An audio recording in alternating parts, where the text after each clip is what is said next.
Something absolutely reeks about this entire situation between Ace and Nicolandria. And I'm not talking about last week's leftover drama. We're witnessing calculated psychological warfare disguised as friendship advice.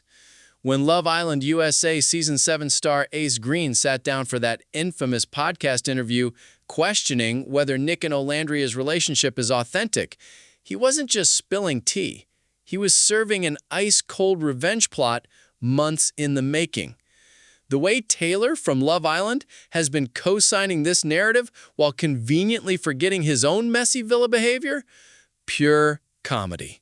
But the receipts I'm about to present will absolutely shatter any illusions about these so-called friendships. Before we dive into this psychological breakdown, smash that subscribe button faster than Ace can backtrack on his controversial comments. My subscriber count is looking as empty as his excuse for throwing Olandria under the bus. Let's rewind to the moment that sent shockwaves through the Love Island fandom.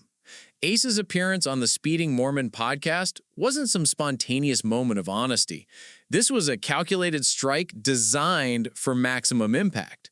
When he claimed that Nick confessed there's no romantic spark between him and Olandria, that wasn't friendship speaking. That was pure strategy wrapped in the language of concern. The timing alone exposes everything. Nicolandria had been thriving post-Villa, securing major brand deals and magazine features. Their relationship was becoming the success story of Love Island USA Season 7. Then suddenly, out of nowhere, Ace decides to question their authenticity on a public platform with cameras rolling. That's not accidentally letting something slip during casual conversation. That's premeditated character assassination. What makes this even more calculated is how Ace presented himself during that interview. For the first 40 minutes, he painted himself as the moral authority, the successful young black entrepreneur making moves in entertainment. He fed his audience exactly what they wanted to hear, about integrity and authentic relationships. But then, those final 20 minutes revealed his true intentions. The mask slipped completely, and suddenly, we weren't looking at a truth teller. We were watching a 23-year-old having an elaborate ego tantrum because someone took away his favorite toy. The virtue signaling was masterful, though. Half his audience was so busy applauding his earlier points about success and authenticity that they completely missed how contradictory his actual grievances were. That's the dangerous thing about effective manipulation. It makes people feel good about supporting someone without encouraging them to examine whether actions match words. This vendetta didn't start with some podcast interview. This psychological warfare traces back to a specific moment in the Love Island villa that clearly left some fragile egos completely shattered. Remember when Ace and Taylor first attempted to publicly humiliate Olandria? They thought they had orchestrated the perfect setup to send her packing from paradise. It was supposed to be their grand power move, their moment of ultimate control. Ace dropping subtle hints about wanting certain people to stay. Taylor pulling his calculated switching sides routine. Everything perfectly choreographed to make Olandria look foolish in front of millions of viewers. They probably spent hours rehearsing their little performance, convinced they were about to execute the most flawless blindside in dating show history. But then something unexpected happened that derailed their entire master plan. Nick stepped up, shut down their manipulative game, and their carefully crafted humiliation ritual crumbled faster than a house of cards. Instead of Olandria walking out embarrassed and defeated, she emerged stronger and more respected. Everyone was talking about how Nick had protected her with genuine care. That single moment broke something fundamental inside both Ace and Taylor's psyche. They didn't just lose a strategic battle that day, they lost complete control of the narrative they thought they were writing. They went from being puppet masters to becoming irrelevant side characters in someone else's love story. Their egos have never recovered from that psychological bruising. Here's what's really eating them alive like acid from the inside. Look at where everyone stands right now in their post-Villa lives. Nicolandria has magazine covers, lucrative brand deals, and a devoted fan base that would go to war for them without hesitation. Olandria has become bigger than Love Island USA Season 7 itself, bigger than their petty villa politics, bigger than anything they could have imagined. Meanwhile, the only time Ace manages to trend on social media is when he's starting unnecessary drama. Taylor's most memorable post-villa moment is admitting that producers basically made his coupling decisions for him. That's not power or influence. That's purely parasitic behavior at its most transparent. They're literally feeding off Nicolandria's success like vampires because they cannot generate their own relevance without her name attached to their content. Think about the twisted psychology here. These men watched the woman they had completely underestimated not just survive their calculated attempt to break her down, but actually thrive beyond anything they've achieved. Every brand deal she signs, every magazine feature highlighting her success, every moment she shines brighter serves as a constant reminder of their spectacular failure to dim her like. So what do with all that built-up resentment? They keep trying the same tired tactics that failed so miserably the first time. This podcast situation isn't Ace being genuinely honest about his friend's relationship.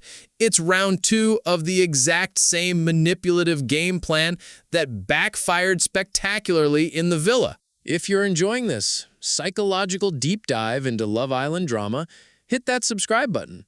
We're building a community that sees through the BS and calls out manufactured controversy when we see it. Let's examine Taylor's latest pathetic excuse, because this one really exposes the depths of their shared hypocrisy.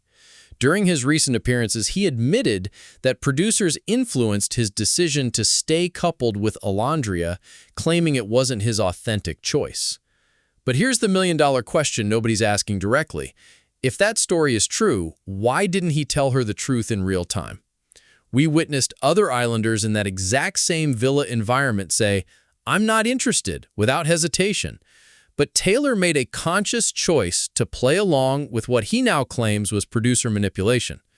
He let her invest emotionally, let her believe something genuine was building between them. That's not being passively influenced by production. That's making an active decision to deceive someone for strategic benefit. Here's where the irony gets really rich. Ace was right there watching this entire charade unfold. He even coached Taylor on specific tactics to secure his position.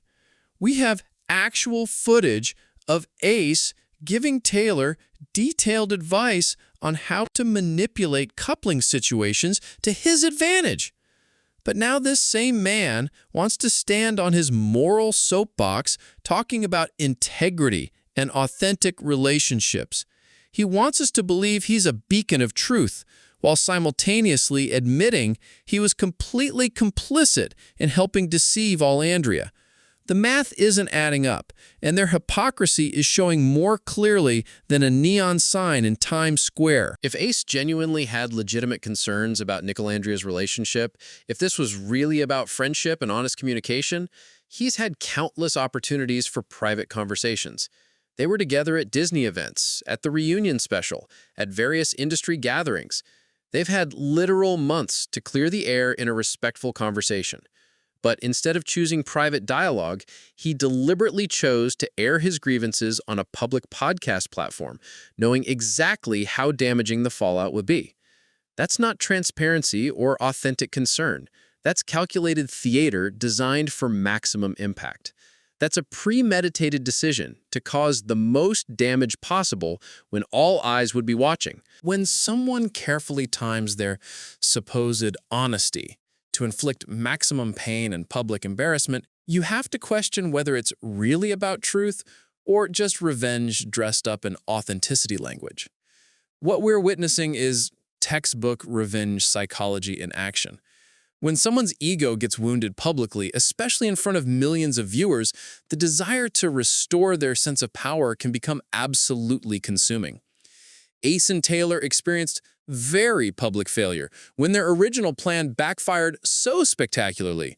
That kind of ego injury creates deep psychological wounds that some people simply cannot heal from naturally.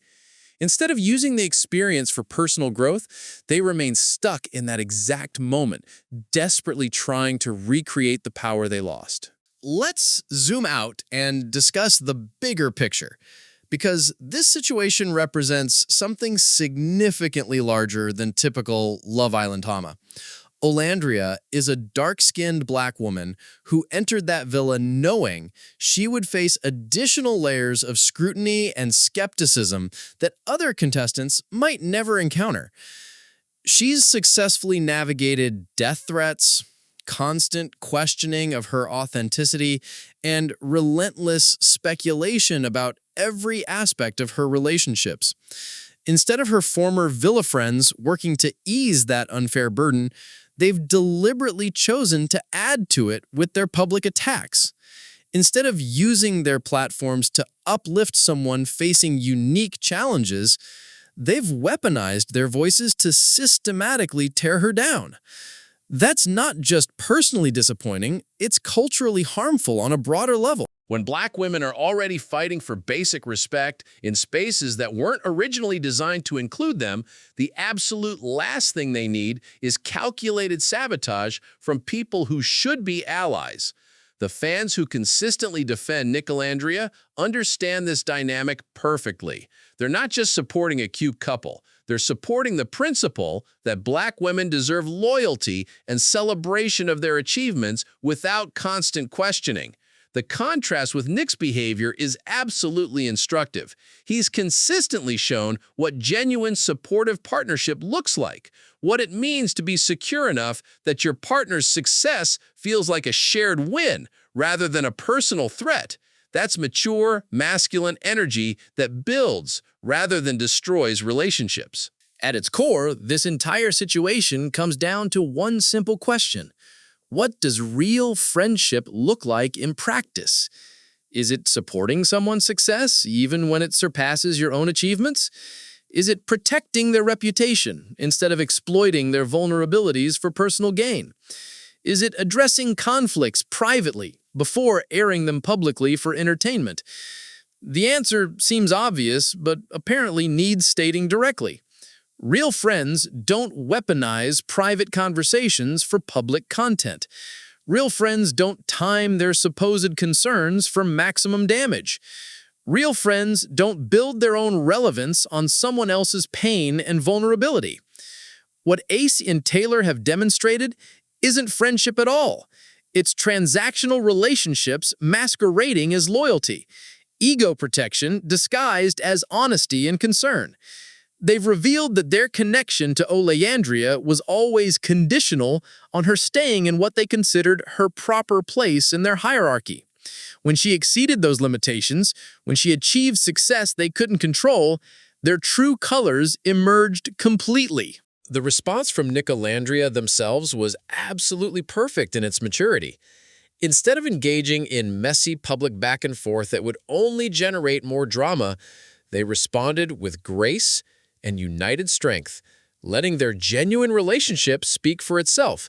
That's emotional maturity and relationship security that cannot be faked.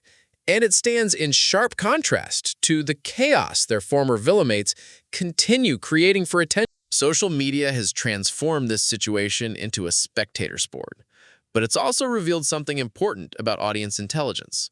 Fans aren't passively consuming drama without analysis.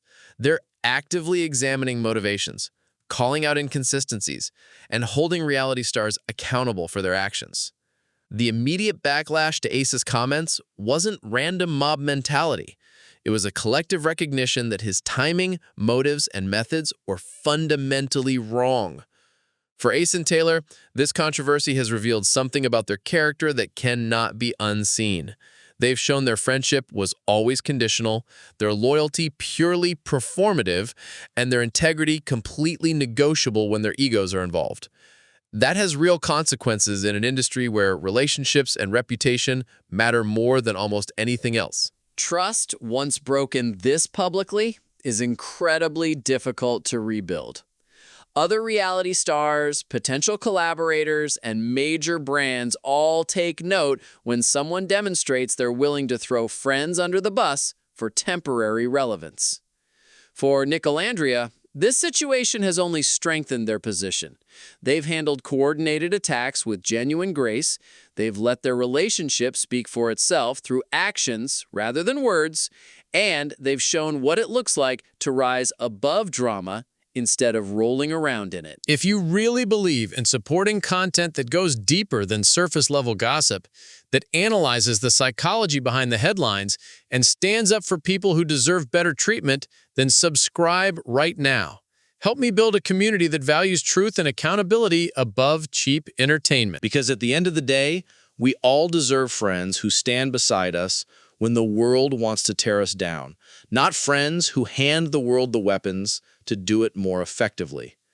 The tea has been spilled, the receipts examined, and the truth told. Now it's up to all of us to decide what we do with that truth. Thank you for watching, and remember, keep your eyes open, your standards high, and your circle small. Until next time, stay woke to the game being played behind the scenes. The real ones know what time it is.